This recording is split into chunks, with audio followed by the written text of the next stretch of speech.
और आइए खबरों में आगे बढ़ते हैं। दिल्ली धमाके के बाद यूपी में बड़ा एक्शन हो रहा है। यूपी एटीएस के आदेश पर मदरसों की जांच शुरू हो गई है। बड़ी और अहम खबर, दिल्ली धमाके के बाद यूपी में बड़ा एक्शन और बताया जा रहा है कि यूपी एटीएस के आदेश पर मदरसों की जांच शुरू हो गई। कई जिलों के मदरसों की जांच के आदेश दिए गए हैं।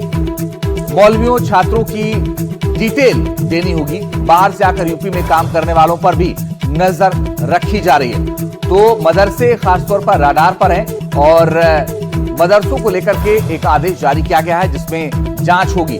दिल्ली या बाहर के जो लोग हैं, जो लोग यूपी के मदरसों में काम कर रहे हैं, उन्होंने उनकी जांच होगी। और बीजेपी प्रवक्ता और बीजेपी नेता आलोक अवस्थी ने क्या कुछ कहा है, सुनवाते हैं। उत्तर प्रदेश की सुरक्षा सर्वोपरि है। उत्तर प्रदेश के मुख्यमंत्री उत्तर प्रदेश की सुरक्षा के लिए हमारे यहाँ की जो फोर्सेज हैं उनको खुली छूट दी है कि वह किसी भी शिक्षण संस्था की किसी की भी जांच कर सकते हैं।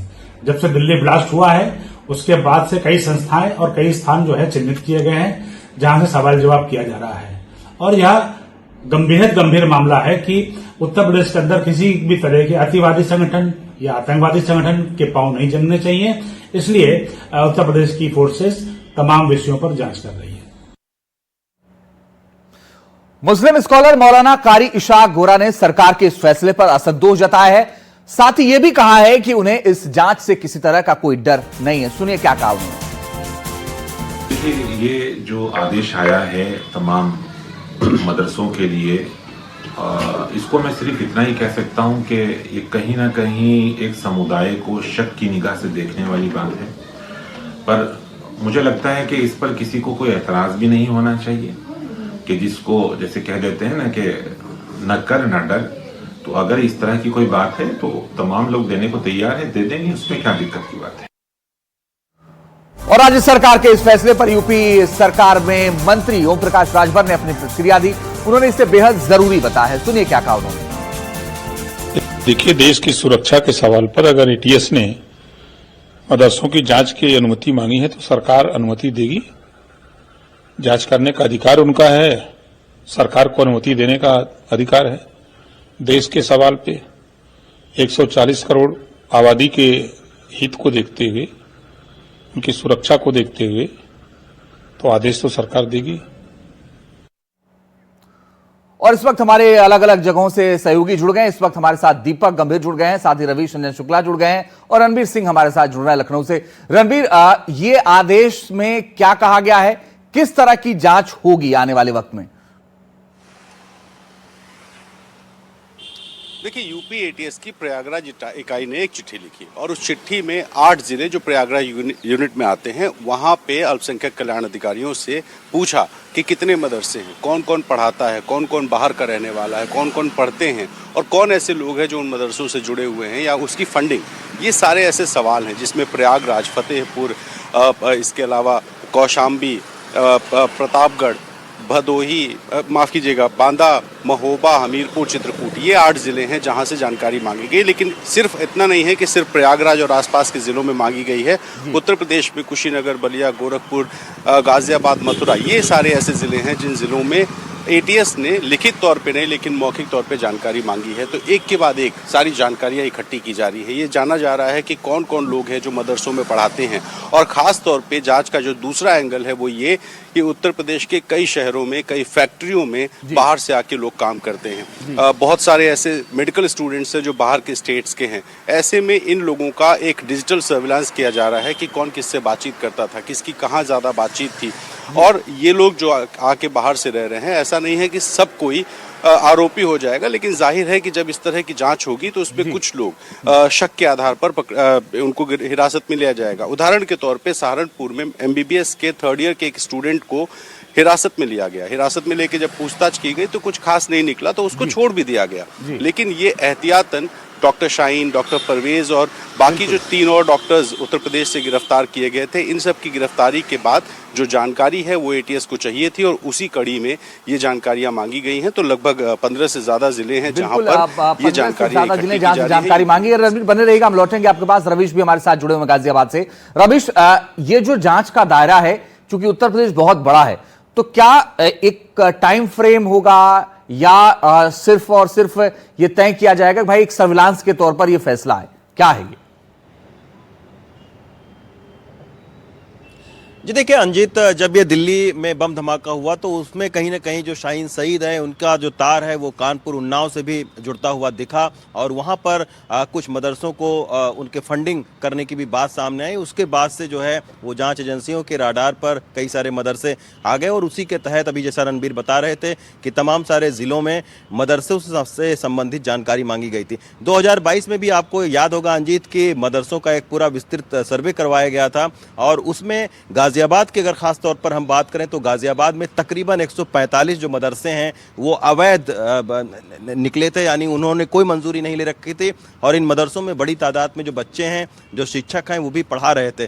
तो उसके बाद में लगातार फिर यहाँ पर पुलिस की कार्रवाई तेज हुई और एक फॉर्म जो है वो हर जो मदरसा है उससे भरवाया गया है। उसमें उस फॉर्म में सबसे पहले कौन सा मदरसा है, किस संस्था द्वारा संचालित होता है, कितने टीचर उसमें हैं और उन टीचरों का क्या प्रोफाइल है, कहाँ कहाँ से वो आए हुए हैं, बच्चे कितने पढ़ते हैं, बच्चे कहाँ कहाँ से आए हुए हैं। तो इस तरीके का एक बाकायदा फॉर्मेट जो है फॉर्म जो मदरसा है वहाँ से भरवाया गया है और अल्पसंख्यक कल्याण अधिकारी जो है वो इस बारे में उनके पास में पूरी जानकारी है। उनका ये कहना है कि 2 से 3 दिनों के भीतर सारी एटीएस को जानकारी मुहैया करवाई जाएगी। चलिए रवीश बने रहेगा, लौटना आपको। दीपक गंभीर भी हमारे साथ जुड़ गए प्रयागराज से।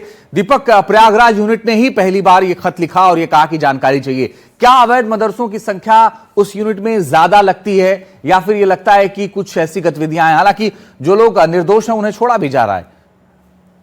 बिल्कुल, देखिए एक बड़ी चीज है क्योंकि यूपी एटीएस का जो दायरा है वो यहीं तक नहीं है। यूपी एटीएस से तमाम जो देखिए प्रयागराज एटीएस जो है यूनिट है वो बहुत ज्यादा एक्टिव नजर आ रही है। यही वजह है कि जो तमाम जो प्रयागराज जोन के जो 8 जो जिले हैं वो एटीएस के राडार पे और तमाम ऐसे डॉक्यूमेंट्स मांगे गए हैं मदरसे की तरफ से कि उनको प्रोवाइड कराया जाए कि आखिर उसमें कौन बच्चे हैं, मौलवी कौन पढ़ा रहे हैं वहां पर। इसके अलावा जो प्रबंधक है उनकी डिटेल्स मांगी गई है, उनकी फैमिली डिटेल्स मांगी गई है। देखिए मैं आपको एक चीज दिखाना चाहूंगा। मैं जिस जगह मौजूद हूं मेरे पीछे देखिए कि ये एक मदरसा है, हालांकि आपको बंद दिख रहा होगा।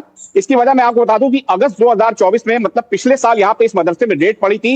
नकली नोट की फैक्ट्री यहाँ से पकड़ी गई थी जिसमें 1.5 लाख के आसपास करीब जो है फेक करेंसी जो है इसी फैक्ट्री में चल रही थी और उसकी फेक करेंसी जो है पुलिस ने रिकवर की थी। सिविलाइंस पुलिस ने यहाँ पर रेड मारी थी और उसके बाद सबसे बड़ी चीज थी कि उसके बाद यहाँ पे तमाम जांच एजेंसियां पहुंची और उसके बाद से देखिए कि मदरसा सील पड़ा हुआ है। अतरसुइया इलाका है, प्रयागराज का बेहद ही पॉश इलाका है यहाँ पर और इस तरीके के अवैध काम यहाँ पर मदरसे के अंदर चल रहे थे। तो जाहिर तौर पर अब जब प्रयागराज की एटीएस यूनिट ने तमाम जो डॉक्यूमेंट्स की बात कही है, जो लेटर्स दिए गए हैं तमाम मदरसों को, और आप देखिए कि यूपी में जिस तरीके की आपने देखा कि सहारनपुर हो चाहे अलीगढ़ हो, जिस जगह पे कानपुर हो, जिस जगह दिल्ली ब्लास्ट से जुड़े जो भी तार जो जुड़ते चले जा रहे हैं, जाहिर तौर पर दीपक ये बड़ी बात रही है कि यूपी में मदरसों को लेकर के कई संदिग्ध गतिविधियां और विवाद सामने आते रहे। सौरभ गौतम हमारे साथ इस वक्त जुड़ गए हैं मथुरा से। उससे पहले एक बड़ी खबर आ रही है, वो भी आपको बता दें। बड़ी और अहम खबर इस वक्त, दिल्ली धमाके के बाद यूपी में बड़ा एक्शन चल रहा है। सौरभ, बड़ी बात यह है कि ये एक्शन चल रहा है, प्रयागराज से लेकर के तमाम यूनिट में जानकारी मांगी गई है। मथुरा में बताइए क्या जानकारी मांगी गई है? देखिए मथुरा में अगर बात करें तो 25 मदरसे हैं और 25 मदरसे में से 16 गैर मान्यता प्राप्त हैं और 9 मान्यता प्राप्त हैं, जिसमें 2022 की अगर बात करें तो सर्वे हुआ था जब इसमें पता लगी थी कि इसमें 16 जो है गैर मान्यता प्राप्त चल रहे हैं। मैं इस वक्त मथुरा के एक मदरसे के बाहर हूँ। आप देखेंगे यहाँ पर मौलवी पढ़ाने के लिए आते हैं, बच्चे यहाँ पर पढ़ते हैं और आज शुक्रवार होने के नाते आज यहाँ बताया जा रहा है कि आज छुट्टी है। और एटीएस की बात करें तो एटीएस के जो डीएसपी हैं वो अल्पसंख्यक बोर्ड के ऑफिस में पहुंचे, कल्याण बोर्ड के ऑफिस में पहुंचे। वहां पर उन्होंने जो अल्पसंख्यक कल्याण बोर्ड की जो अधिकारी हैं उनसे लिस्ट मांगी कि आपके इलाके में कितने जो मदरसे हैं वो चल रहे हैं, जिसके बाद जो कई देर तक उनसे चर्चा हुई। चर्चा होने के बाद लिस्ट मिली, जो डीएसपी हैं वो लिस्ट ले गए। और अगर बात करें तो ऐसा बताया जा रहा है कि जैसे जो लिस्ट ले गए हैं वो एटीएस के जो अधिकारी हैं वो जाकर जो मदरसे हैं वहां पर देखेंगे और जांच करेंगे कितने यहाँ पर बच्चे पढ़ते हैं, कितने यहाँ पर जो पढ़ाने वाले हैं मौलवी हैं वो हैं। उनके पीछे की अगर बात करें तो उनसे आधार कार्ड लिया जाएगा, अगर बात करें मोबाइल नंबर लिया जाएगा, उनकी हर पहलू पर जांच की, बैकग्राउंड की जांच की जाएगी कि वो कहाँ कहाँ से पढ़ने के लिए बच्चे आते हैं, कहाँ से बिल्कुल, तो ये सारी डिटेल मांगी जा रही है, एटीएस मांग रही है और आगे की जांच होगी। बहुत बहुत शुक्रिया सौरभ गौतम आपका, रणबीर आपका, रवीश आपका और दीपक गंभीर आपका, आप सबका बहुत शुक्रिया हमारे साथ जुड़ने के लिए, तमाम जानकारी के लिए। तो बड़ी बात यह है कि एटीएस ने डिटेल मांगी है और मदरसे जो हैं वो विवादों में कई बार रहे हैं, चाहे फंडिंग को लेकर के, चाहे नकली करेंसी जो दीपक तस्वीर दिखा रहे थे। लेकिन ये जांच कैसे आगे बढ़ेगी, ये पूरा मामला क्या है, आइए आपको एक रिपोर्ट के जरिए दिखाते हैं।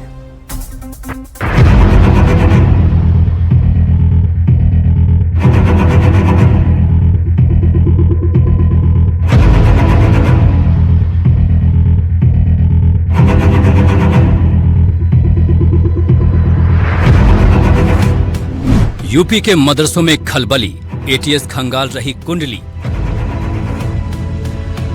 मदरसों की डिटेल देनी होगी, नहीं तो बड़ी मुश्किल होगी। योगी का सीधा ऑर्डर, नहीं चलेगी कोई गड़बड़। योगी सरकार ने मदरसों को लेकर अब तक का सबसे बड़ा एक्शन प्लान लागू किया है। मदरसों पर योगी सरकार ने अब एक नया प्रोटोकॉल लागू किया है। इस प्रोटोकॉल के मुताबिक यूपी के मदरसों में पढ़ाने वाले मौलाना और मजहबी तालीम हासिल करने वाले छात्रों की एक एक डिटेल का ब्यौरा एटीएस को सौंपना होगा। यूपी एटीएस ने एक तरफ मदरसों की जांच शुरू कर दी है, जिला अल्पसंख्यक कल्याण अधिकारियों से मदरसों की जानकारी मांगी जा रही है, तो वहीं दूसरी तरफ सिर्फ मदरसे नहीं बल्कि कई ऐसे शैक्षणिक संस्थान हैं जिन संस्थानों पर एटीएस की निगाह है। आरोप है कि इन संस्थानों में पढ़ाने और पढ़ने वाले बहुत से सफेद पोश लोग आतंक के धंधे में शामिल हो सकते हैं। ऐसे में ऐसे लोगों की जानकारी इकट्ठा की जा रही है। यूपी एटीएस हर जगह अपने लोगों को भेजकर दस्तावेज इकट्ठा कर रही है। नज़र उन पर भी है जो दूसरे प्रदेशों से आकर उत्तर प्रदेश में नौकरी कर रहे हैं। कहीं ऐसे लोग किसी गलत काम को अंजाम ना दें, किसी आतंकी घटना में शामिल ना हो, इसको लेकर यूपी एटीएस ने अपनी जांच पड़ताल बढ़ा दी है। दरअसल 10 नवंबर को दिल्ली ब्लास्ट के बाद उत्तर प्रदेश समेत देश के कई राज्यों में सुरक्षा एजेंसियों ने व्यापक स्तर पर जांच के दायरे को बढ़ा दिया है। लिहाजा इसी कड़ी में यूपी के मदरसे भी जांच एजेंसियों के रडार पर हैं। लिहाजा सुरक्षा एजेंसियों को चौकन्ना रखने के उद्देश्य से मदरसों को लेकर ये एक्शन प्लान लागू किया गया है। यूपी सरकार के आदेश के मुताबिक मौलवियों और छात्रों की पूरी जानकारी, उनका मोबाइल नंबर, स्थायी पता, आधार कार्ड का विवरण और पहचान संबंधी अन्य दस्तावेज भी एटीएस कार्यालय में जमा कराने होंगे। सूत्रों का कहना है कि मदरसों को लेकर शुरू हुई ये प्रक्रिया सुरक्षा ऑडिट का हिस्सा है, ताकि किसी भी संस्थान में संदिग्ध तत्वों की मौजूदगी को समय रहते पहचाना जा सके। सूत्रों का कहना है कि बीते कुछ महीनों में कुछ मदरसों और निजी मजहबी संस्थाओं में दूसरे राज्य के लोगों की बढ़ती आवाजाही पर खुफिया एजेंसियां अलर्ट हैं। इसी सिलसिले में एटीएस को मदरसों के व्यापक बैकग्राउंड वेरिफिकेशन की जिम्मेदारी सौंपी गई है। सारे प्रदेश में सारे जनपदों में से सूचना मांगी गई है कि जितने मदरसे संचालित हैं उनमें पढ़ाने वाले शिक्षकों, प्रधानाचार्य, मौलवी, उनकी सूचना, नाम, पता, मोबाइल नंबर और जो बच्चे पढ़ रहे हैं उनका नाम, अभिभावक का नाम, पता, इसकी सूचना मांगी गई है। चूँकि हमारे यहाँ पे मदरसा पोर्टल संचालित है, तो मदरसा पोर्टल पे जितने भी मान्यता प्राप्त मदरसे होते हैं सबकी सूचना होती है। इसमें पढ़ाने वाले शिक्षकों का नाम, प्रधानाचार्य का नाम, मौलवी का नाम, सब कुछ होता है। तो पोर्टल से हम सूचना निकाल कर उनको देंगे।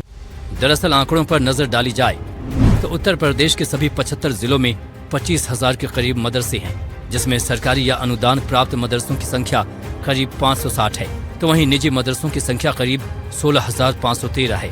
इसके अलावा 8,000 से ज्यादा मदरसे बिना सरकारी मान्यता के चलाए जा रहे हैं। यानी यूपी में ज्यादातर मदरसों की संख्या निजी है।